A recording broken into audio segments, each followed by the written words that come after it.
Olá, uma boa noite para você. Veja nesta edição do JL2. 8 pessoas são presas suspeitas de envolvimento com facções criminosas e extorsão a comerciantes na região metropolitana de Belém. Estão em casa os 3 garimpeiros que ficaram presos em uma mina ilegal de cobre no município de Canaã dos Carajás, no sudeste do estado. A operação de resgate durou mais de 45 horas. No futebol, o Remo vence com mais uma goleada no Campeonato Paraense contra o Caeté, em Augusto Corrêa.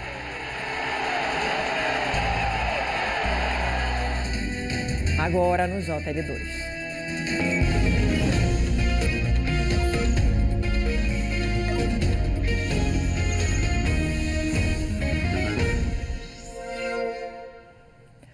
Já estão em casa os 3 garimpeiros que ficaram presos em uma mina ilegal de cobre no município de Canaã dos Carajás, no sudeste do Pará. A operação de resgate durou mais de 45 horas. A corrida contra o tempo deixava ainda mais delicada a operação. O trabalho foi feito por bombeiros especializados neste tipo de resgate. Bombas de sucção foram usadas para dar vazão à água do túnel de acesso à gruna, onde os 3 garimpeiros estavam presos. Enquanto o resgate não acontecia, os 3 homens recebiam suprimentos pela mesma tubulação usada para a comunicação. Os serviços ganharam o reforço de mergulhadores. Apreensivos, parentes e amigos acompanhavam as informações que chegavam a cada subida do mergulhador. Depois de mais de 44 horas de trabalho, o primeiro resgate. Uma equipe médica estava pronta para o atendimento. 3 ambulâncias e socorristas do SAMU aguardavam para dar o socorro. 1 hora depois, o segundo trabalhador foi retirado do poço. «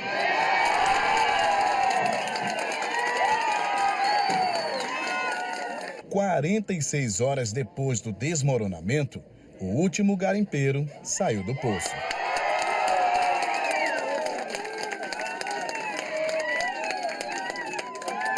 O lema do Corpo de Bombeiros é vidas alheias e riquezas salvar. Mas eu me apego muito mais a vidas alheias.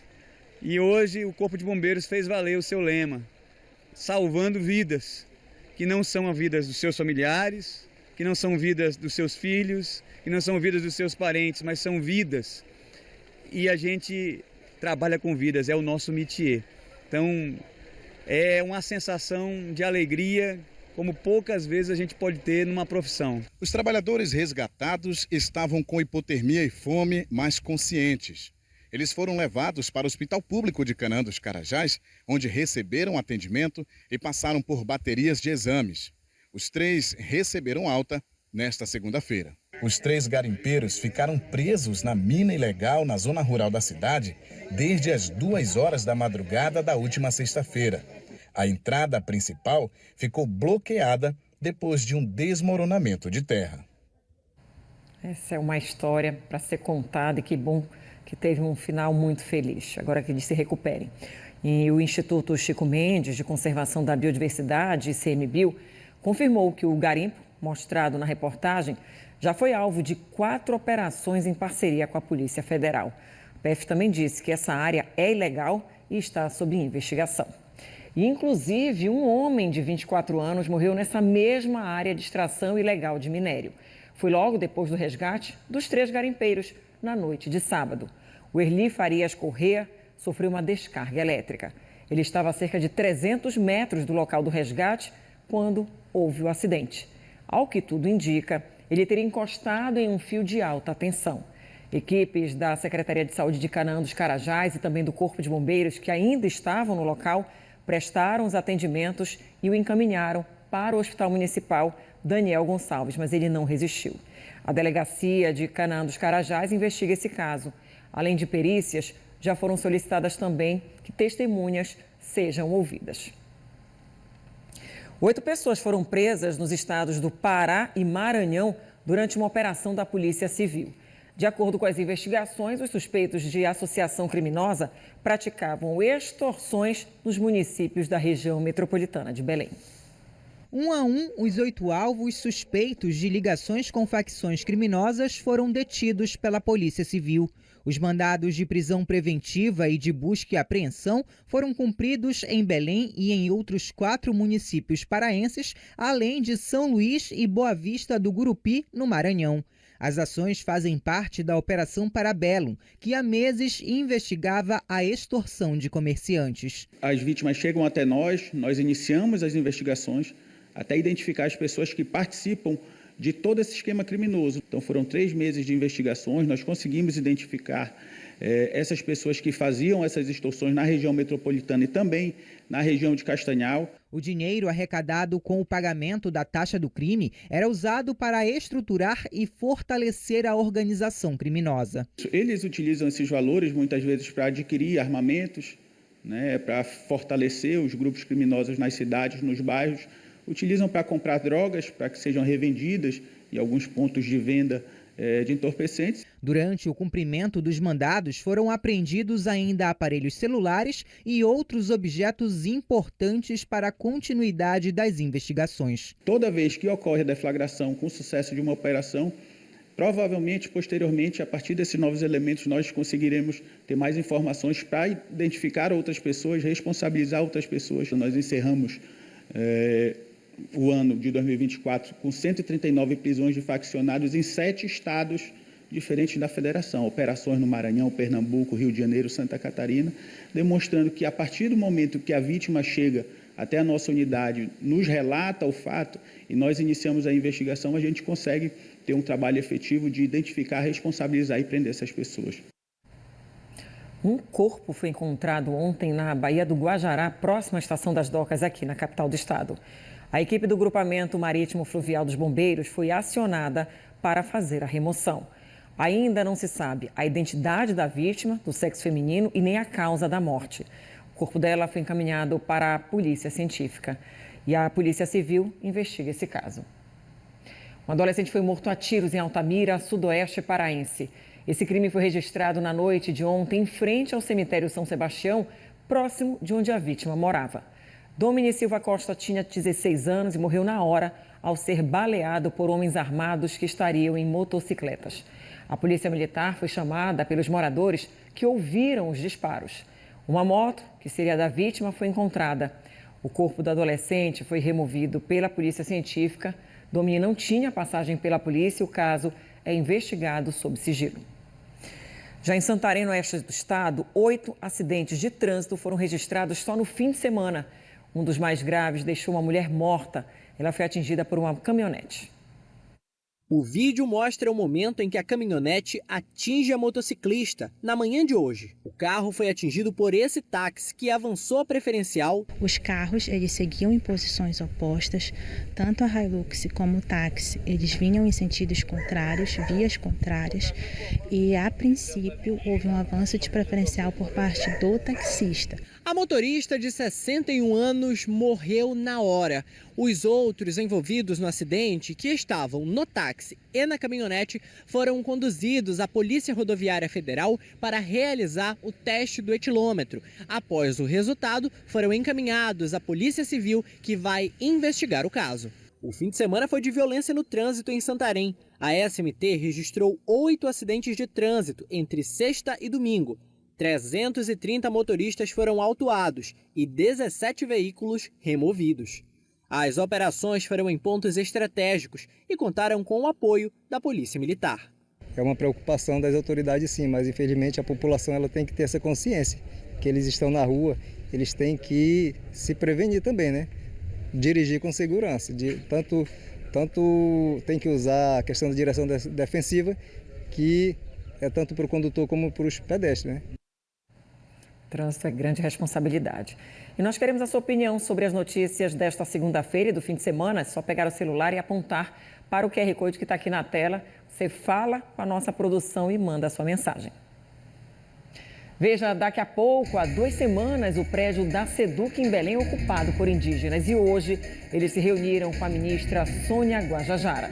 E especialistas alertam sobre os cuidados com os grilos. O aparecimento desses insetos barulhentos aumenta nesta época do ano. Já estamos de volta. Você acompanha as imagens ao vivo do trânsito no Boulevard Castilhos França, bem em frente à Estação das Docas. O JL2 volta já já, 7h16.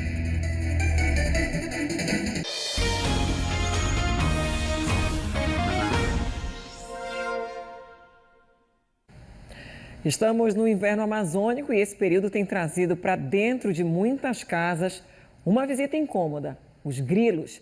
Especialistas alertam que esta é a época de reprodução deles. Por isso, não se deve matar os insetos, mas é preciso adotar alguns cuidados para afastá-los de casa. Renato mora neste apartamento, no 17º andar, no bairro do Marco, há 3 anos. E diz que não costumava ver grilos em casa nesse período em anos anteriores. Agora eles aparecem todo dia. Esse vídeo foi feito por ele esta semana. Essas outras imagens mostram um bichinho em outras áreas do prédio. Cada dia a gente consegue pegar cerca de 2 grilos, 3 grilos dentro de casa. Os grilos viraram assunto nas últimas semanas. Em bairros da capital, a presença deles vem sendo notada de maneira mais intensa. Eles estão em todo canto, assim como eles... Todo canto. Um dia desse lá na academia, no 26º andar, tinham 3 grilos. Nas redes sociais, o inseto está bombando. Tem relatos sobre os incômodos e a presença deles em casas, o que estaria ocorrendo de maneira mais expressiva esse ano. No Laboratório de Invertebrados da Universidade Federal do Pará, esse pesquisador explica que é comum aparecerem grilos nas áreas urbanas durante o inverno, época reprodutiva desses animais. Mas não tem como afirmar ainda que a quantidade deles aumentou nesse período, em comparação a anos anteriores. Infelizmente, a gente não tem como afirmar se está maior ou menor. Por quê? Porque nunca foi feito um monitoramento dessa espécie aqui no nosso estado, na nossa capital. Tá? Então, pode estar maior? Pode. Mas a gente não tem como afirmar isso sem mais pesquisas, sem mais dados. Tá? Principalmente dados de monitoramento, que nunca foi feito. Enquanto durar o período chuvoso, os grilos vão aparecer e não representam risco ou perigo à saúde. Os bichinhos são, inclusive, importantes para o ecossistema. Fazem parte da cadeia alimentar. Se alimentam e servem de alimento para outros organismos. A orientação, se aparecer em casa, é simplesmente retirar. Não se deve matar o animal. Se a presença incomodar demais... Algumas orientações podem ajudar. Pode-se colocar telas, Telas nas janelas, para evitar que eles acabem entrando dentro das residências. Mas uma simples lâmpada acesa, por exemplo, pode atrair também esses animais para dentro de casa. Então, às vezes, desligar uma lâmpada do lado de... Eles gostam de luz? Sim, eles acabam sendo atraídos por luz. Tem que apagar tudo, já ajuda. Melhor. Grilo lá na sua casa esses dias, você observou isso? Sim, no condomínio, sim, bastante. No condomínio inteiro? No condomínio inteiro. Muito. Dentro de casa, então, é um corre-corre danado. Grilo e sapo. O grilo está bombando agora no momento. É porque é o tempo dele, o tempo de chuva. Na sua casa está aparecendo? Parece, e é até bom porque a molecada dorme com barulhinho do cri-cri. Para quem não sabe o que é barulho de sítio, é exatamente esse que o grilo faz. E além do grilo, tem aquele bichinho de chuva, que se chamam de cupim de asa, que também é bem dessa época, a cara da nossa região. Começou hoje o ano letivo na rede estadual de ensino, com parte dos professores em greve. Em muitas unidades, as aulas ocorreram normalmente, já em outras, houve manifestação. Em frente à Escola Estadual Souza Franco, professores pediam a revogação da Lei do Estatuto do Magistério Público do Pará, sancionada em dezembro do ano passado. A gente não tem mais direito à progressão, a gente não tem direito a adoecer, gente. Se a gente adoecer, a gente perde o quê? 30%, 40% do nosso salário? Como é que a gente vai se manter assim? Mesmo com a manifestação, os alunos tiveram uma recepção e aula inaugural no auditório da escola. A greve é um direito, Porém, também a garantia do período letivo para os alunos é um direito. Então, hoje é o nosso primeiro dia de aula. Nós organizamos toda uma programação para receber todos os nossos alunos.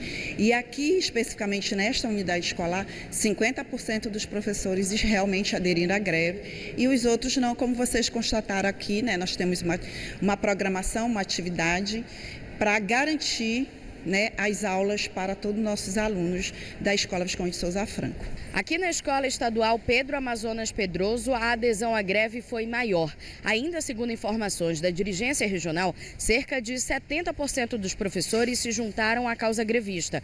Mas para que os alunos não ficassem sem aulas, foram mandados 20 professores para suprir essa carência durante a greve. Segundo os manifestantes, a greve desta segunda-feira não é um apoio à manifestação dos indígenas que ocorre na sede da SEDUC há quase 2 semanas. A gente já teve uma assembleia bem anterior, né? Inclusive foi surpreendente a manifestação dos indígenas, né? Essa greve ela ia acontecer independente disso, tá? Por conta da lei que vem nos prejudicar a sobremaneira em vários aspectos do nosso direito. Já prevendo a movimentação de greve, a SEDUC solicitou a reposição de professores. A Secretaria de Estado de Educação ela fez o contrato temporário para que alguns professores estivessem apoiando aonde tivesse necessidade.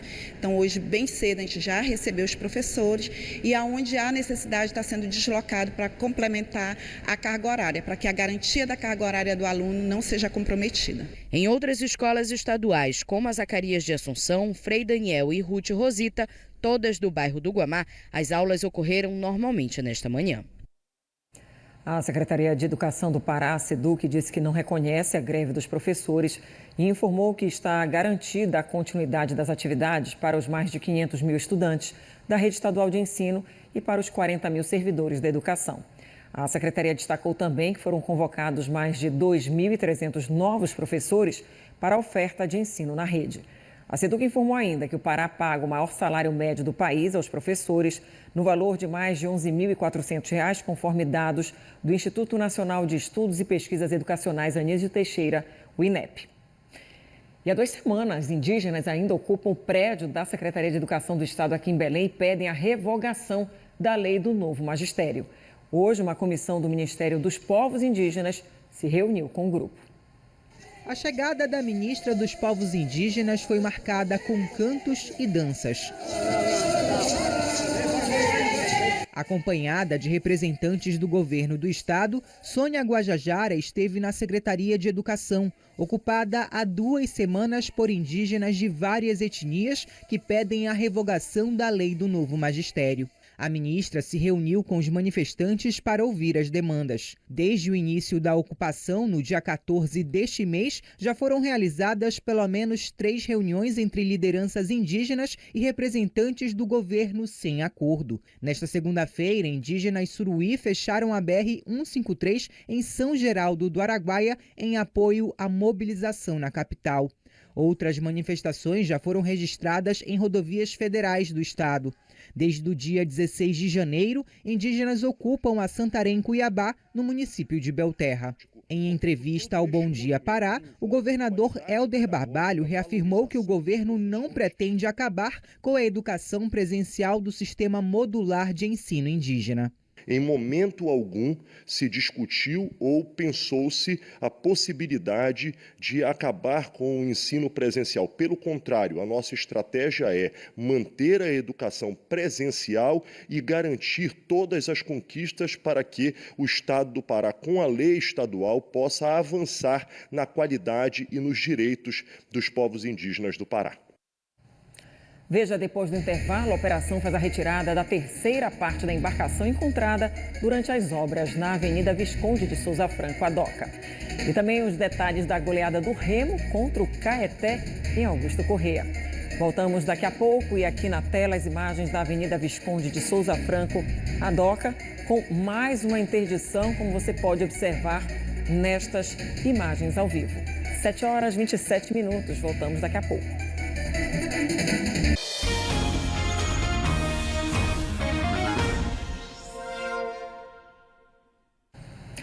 Ir às compras na feira tem pesado no bolso de muita gente. É que o preço das hortaliças subiu bastante nos últimos meses. Uma tradição envolve a família Cordeiro. Nas compras, variedade de verduras, legumes e hortaliças. Beatriz é a responsável por pesquisar valores e pechinchar com os feirantes. Mas ultimamente percebeu que o preço de algumas hortaliças está mais caro. Cheiro Verde, né? Às vezes cebolinha, às vezes um agricultor ou outro ali aumenta um pouquinho. Como são agricultores familiares e como são pessoas até que a gente já conhece há muito tempo, às vezes os preços até aumentam realmente, só que eles tentam não repassar com toda aquela agressividade, né, para a gente, para o consumidor final. Cheiro Verde é um ingrediente muito utilizado pela Nanda na cozinha e ela já percebeu o aumento no preço desse alimento. São coisas assim que a gente não dispensa porque é o que dá o sabor, né, na nossa comida, né, e que sem ela a nossa comida não é a nossa comida. Na família Cordeiro, o Reni é quem faz o cardápio. Ele é acadêmico de nutrição e escolhe os alimentos mais saudáveis, sem deixar de observar os preços. Tem algumas hortaliças que mudam muito de valor por conta do período mesmo, né? Porque que eu sempre foco muito, né? Da gente tentar pegar uma variedade boa de folhosas verdes e também pegar outras leguminosas que têm outras variações de cores também, né? A família tem até uma pequena horta aqui, no quintal da casa, onde eles conseguem plantar diversas hortaliças, como chicória, manjericão e açafrão, por exemplo. Mas tudo assim, em pequena quantidade, porque o que eles não abrem mão mesmo é de fazer aquela boa e velha feira. O aumento do preço de alguns alimentos chegou a quase 60% em 12 meses. A abóbora lidera o ranking, com uma variação de 59%. Depois vem a couve, com quase 47%. O jambu e o cheiro verde também estão nessa lista. Alguns feirantes até tentam não passar o aumento para o consumidor, mas nem sempre conseguem. A abóbora estava R$6 o quilo e hoje é R$8 o quilo. Seu Rogério diz que o preço de alguns alimentos já está chegando mais caro para os feirantes. O maço de cheiro antes do inverno a gente comprava de R$8, R$10. Hoje a gente está pagando R$15, R$17 no maço de cheiro. Então o aumento está sendo bem significativo. A gente não pode assumir esse aumento, né? A gente tem que repassar. Mesmo que a nossa margem de lucro diminua, mas a gente tem que repassar sim partes o cliente. Falando em alimentação, o leite materno é essencial para os recém-nascidos. Infelizmente, algumas mães não conseguem amamentar. E aí entra em ação o Banco de Leite da Santa Casa. Só que o estoque está baixo e o banco precisa da sua ajuda. Cada gota de leite é um sinal de esperança para a mãe de um bebê que está na UTI. A filha de Sayla está internada desde o dia 13 de janeiro. Nasceu prematura e precisa de leite humano para ganhar peso. A minha produção de leite, no começo, ela supria a necessidade dela, que era menos ml. Como aumentou de ml, ela está precisando de leite de doação para aumentar de peso. De acordo com a Santa Casa, por mês, de 60 a 80 bebês nascidos no hospital precisaram da doação de leite materno no ano passado. Só que as doações não têm acompanhado a demanda. Desde que o ano começou, o Banco de Leite da Santa Casa está com 120 doadoras ativas cadastradas. Isso significa 129 litros de leite em estoque. Por isso, esse freezer está vazio. A meta é ter pelo menos 300 litros de leite por mês para conseguir atender a demanda do hospital. Se nós formos analisar através do parâmetro do ano passado, nós tivemos 2.303 internações. Então, por isso que nós precisamos desse estoque um pouco mais elevado, um estoque de 300, 350 ou até mesmo 400 litros, para que nós possamos atender de forma tranquila, né, a dieta desses bebês internados. O leite materno é um alimento completo, com substâncias que protegem o organismo da criança e que não são encontradas em nenhum outro leite. Para ser doadora, a mulher precisa estar amamentando, ter excedente de leite e estar saudável. Há mais de um ano, a filha da Geisiane foi alimentada exclusivamente com leite humano doado ao hospital. Agora é o filho, nascido na semana passada, que precisa desse gesto de amor. Eu agradeço muito as mãezinhas que dou o leite para os bebês, que eles precisam muito, que só o da mãe não consegue. Que elas doassem, que elas salvam muitas vidas, não só do meu filho, mas de todos os bebês que ficam aqui. Agora o esporte. O Remo goleou mais um adversário no Parazão. O jogo foi contra o Caeté, em Augusto Corrêa, no Nordeste paraense. Chegada ao novíssimo estádio Estrelão em Augusto Correia, a casa do Caeté nesse campeonato paraense. A cidade jamais havia recebido um jogo na história do estadual. Eram cerca de 3.000 pessoas no estádio. Quem não entrou fez a árvore de arquibancada e viu o Caeté chegar com perigo primeiro, com Douglas Neto. E aí começou a blitz do Caeté. Na melhor chance azulina da primeira etapa, Dodô cobrou falta no travessão. Coincidentemente, a primeira boa oportunidade do Remo no segundo tempo também veio em uma cobrança de falta. Mas o time do Caeté se fechou para evitar o gol. E aí o Remo voltou melhor. Abriu o placar com Denner, depois desse bate-rebate dentro da área. No cruzamento de Dodô, Pedro Rocha recebeu sozinho para cabecear para o fundo da rede. O assistente marcou impedimento, mas o árbitro precisou checar o lance no VAR, já que o equipamento não traça as linhas. Depois da análise do vídeo, gol confirmado. Cadu tentou diminuir para o Caeté em boa cobrança de falta, mas Marcelo Rangel espalmou para escanteio. Felipe Viseu teve a chance de fazer o terceiro do Remo. Rony não deixou. Pedro Rocha recebeu na grande área e foi derrubado. Pênalti. Adailton foi para a cobrança e fez 3-0 para o Remo. Ainda teve tempo de Lucão deixar o dele e decretar mais uma goleada do Leão. Como explicar essa derrota, hein? A gente imaginava voltar o segundo tempo melhor, né, do que foi o primeiro. Mas só que baixamos a linha, eles aproveitaram os nossos erros. No primeiro jogo oficial do estádio Estrelão, em Augusto Correia, deu Leão. O time comandado por Rodrigo Santana não foi bem no primeiro tempo, mas na etapa final liquidou a fatura, garantindo mais 3 pontos. Primeiro gol com a camisa do Remo, primeiro gol do estádio, muito feliz de poder ajudar o clube, o time. É um gol que acabou desbloqueando o jogo ali. Acho que nosso time depois ficou mais à vontade depois do gol. Feliz pela vitória. E amanhã, Paysandu e Tuna fazem o clássico pela terceira rodada do Parazão. Quem traz as informações dos dois times é o repórter João Vanderlei. Olá, amigos do JL2, uma boa noite. Amanhã, aqui na Curuzu, acontece o primeiro clássico do Campeonato Paraense. Paysandu e Tuna se enfrentam pela terceira rodada do Campeonato Estadual. E após conseguir uma grande vitória no último sábado em Marabá, o Papão se reapresentou e treinou hoje no CT de Águas Lindas. Pelo pouco tempo entre um jogo e outro, ainda não se sabe qual escalação que o técnico Márcio Fernandes deve levar a campo. Mas quem falou com a imprensa nesta tarde foi o atacante Rossi. Autor de um gol e uma assistência na última partida, o paraense de Prainha está jogando o estadual pela primeira vez e está ansioso para enfrentar a Lusa. Eu estou muito ansioso para enfrentar a Tuna porque meu treinador da escolinha, Sanalto, jogou, Toco jogaram na Tuna. Então, estou muito ansioso. Por outro lado, a Tuna também está se preparando. O time Cruz Maltino treinou hoje pela manhã no estádio do Souza. E após conseguir um empate no finalzinho do jogo contra o Independente, quer ter um desempenho melhor contra os bicolores. Autor do gol em Tucuruí, o atacante Alex Silva também falou com a imprensa. Vai ser um jogo muito bom.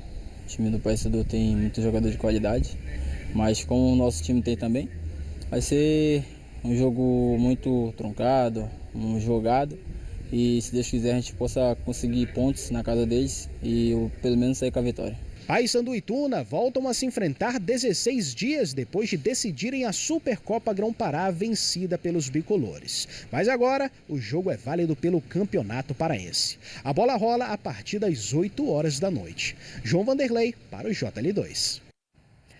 E agora vamos mostrar a operação de retirada da embarcação encontrada durante as obras na Avenida Visconde de Souza Franco, a Doca. Essa operação deve ser concluída hoje. A terceira parte do barco, a repórter Juliana Alvarez, está ao vivo e tem detalhes para a gente. Oi, Juliana, boa noite. Boa noite, Priscila. Boa noite a todos que nos acompanham. A previsão era que esse trabalho de retirada do terceiro e último segmento da embarcação começasse às 8 da noite. Mas nós tivemos informação aqui com algumas pessoas que trabalham nas obras da nova doca que nos repassaram que esse trabalho já foi iniciado. O serviço é coordenado por uma empresa de arqueologia, enquanto o IFAM faz o acompanhamento. Daqui, o terceiro segmento da embarcação será levado para o estacionamento estacionamento de uma universidade particular que fica aqui pertinho, onde já estão o primeiro e o segundo segmento da embarcação, que foram retirados em dezembro e em janeiro, agora em janeiro, há algumas semanas. E o trabalho não vai parar por aí. Todos esses fragmentos, né, desse achado arqueológico vão passar por um processo de restauração e conservação para depois ficarem em exposição. Como a gente falou, esse artefato arqueológico foi encontrado em agosto do ano passado. A primeira parte foi retirada em dezembro do ano passado, a segunda agora em janeiro, há algumas semanas, e agora a terceira e a última parte sendo retirada, que conta a história da urbanização da cidade de Belém. Priscila. Muito obrigada, Juliana. Aí a gente fica acompanhando a atualização e também outras informações amanhã no Bom Dia Pará. Tenha uma ótima noite, excelente semana.